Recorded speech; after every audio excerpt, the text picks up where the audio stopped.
We heard one shot and it sounded like a balloon pop. Then we heard the second, third, and fourth shots. And after that, that's when we dug down, and then everybody else started coming out trying to escape for their lives. What do you want people in Jacksonville to hear? What do you want leaders to hear you say? Politicians, wake up, because the people that you're supposed to be representing are dying. You stop sitting on your butt, stop collecting checks, and do something. You guys are voted into office for a reason.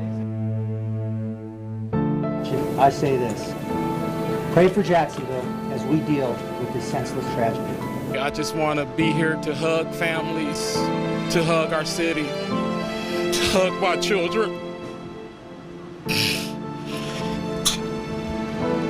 I pray that there's a solution soon. I pray that we become better people. And I pray that this country has some kind of unification, because we are desperately in need of it.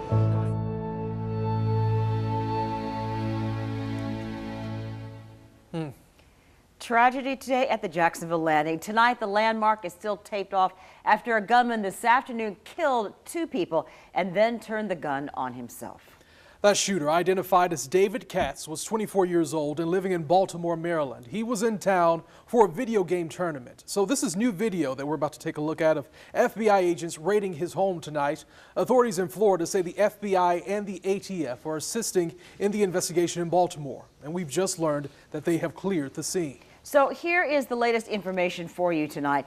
2 victims are dead, shot by that gunman. The gunman is also dead himself. 11 people were hurt and they are recovering tonight. Governor Rick Scott arrived on the First Coast about 2 hours ago, and he is visiting with the survivors. You're going to hear from him in just a few minutes. And right now, we know that most of the streets around the landing will be reopening overnight. The only exception is Hogan Street south of Water Street. Right now, we have team coverage for you, and we start with our co-anchor, Heather Crawford. She's been talking with people who were there when all of this happened, all the chaos, very frightening situation. That's right, Jeannie. Just a gut-wrenching day for all of us here in Jacksonville, all of us here on the First Coast. You know, this was supposed to be a fun Madden gaming tournament that people from around the country came here to the Jacksonville Landing to attend, to play in. And in the end, many of them left running for their lives. Now, the sheriff told us today that this is what they planned for. They pray that it will never happen, but today it happened here in our city, and he said they were prepared.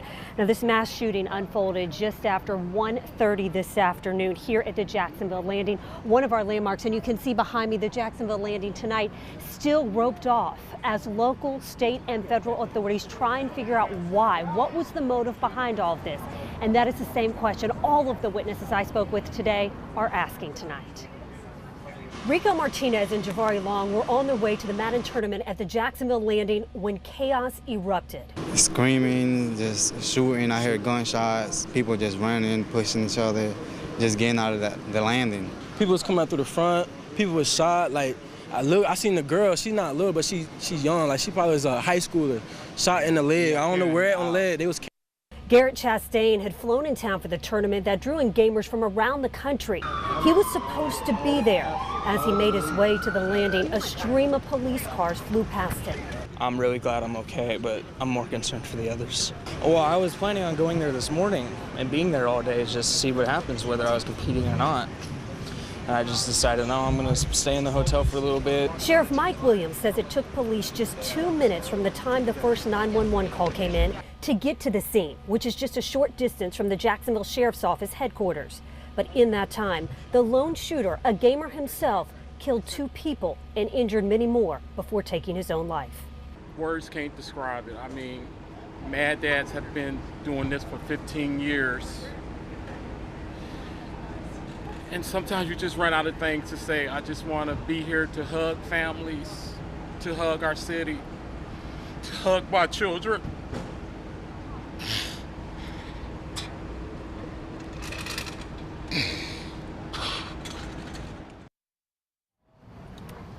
And so many people grieving here tonight. Right behind the crime scene tape on that side is a group of peaceful protesters, some with Moms Demand Action, some with Living in Peace, who have gathered here tonight to let their voices be heard, to say enough is enough. This violence has to stop. They are organizing right now a rally, a peaceful prayer rally, which they tell me is going to take place here in downtown Jacksonville at 8 o'clock on Wednesday night. And I want to let you know that there is a family assistance center that has now opened. It's at the Prime Osborne Convention Center. It's for any families impacted. That is the latest from the Jacksonville Landing. Heather Crawford, First Coast News, on your side.